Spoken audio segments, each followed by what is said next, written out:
নমস্কার বন্ধুরা, welcome back to my channel cooking and travel world. ভিডিওটি দেখে আশা করি আপনারা বুঝতে পেরেছেন আজ আমি কি বানাতে চলেছি। বাঙালিদের খুবই জনপ্রিয় একটি রেসিপি, ইলিশের ভাপা।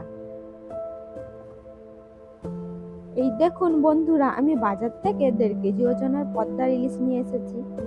সবার প্রথমে একটা পাত্রে 1 চামচ সাদা সর্ষে, 1 চামচ কালো সর্ষে, 1 চামচ পোস্ত এবং 4-5টা কাঁচা লঙ্কা নিয়ে নিতে হবে। এরপর এটাকে জল দিয়ে ভিজিয়ে 30 মিনিট মতন রেখে দিতে হবে। এবার সামান্য জল এবং 1/2 চা চামচ লবণ দিয়ে মিক্সারে পেস্ট করে নিতে হবে।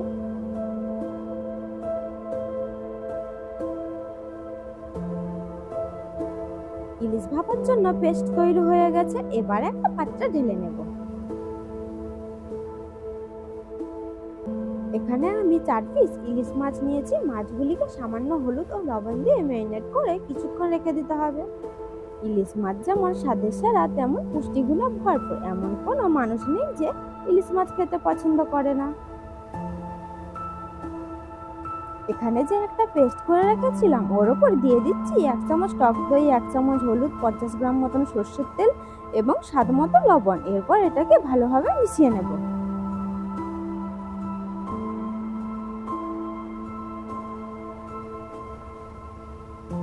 এরপর এখানে একটা টিফিন বক্স নিয়েছি, তার মধ্যে সর্ষের তেলটা মাখিয়ে নেব। তারপর প্রথমে কিছুটা গ্রেভি টিফিন বক্সের নিচের অংশে দিয়ে মাছগুলো একে একে সাজাবো। ইলিশ মাছ অনেক রকম ভাবে বানানো যায়, তবে এই রেসিপিটি খুবই সহজ, খুবই সুস্বাদু। আপনারা একবার ট্রাই করে দেখতে পারেন।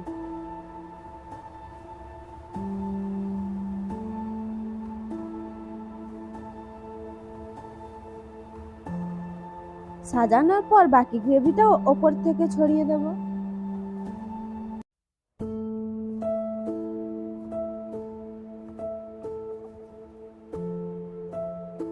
এরপরে ওপর থেকে ছড়িয়ে দিতে হবে কিছু কাঁচা লঙ্কা এবং সামান্য সরষের তেল।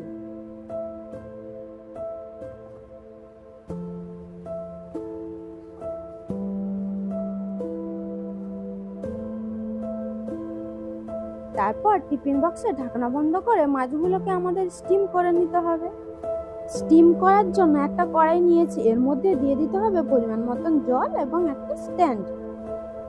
জলটা একটু গরম হয়ে গেলে টিফিন বক্সটা এর ওপর বসিয়ে 15-20 মিনিট মতন ঢাকা দিয়ে রেখে দেব।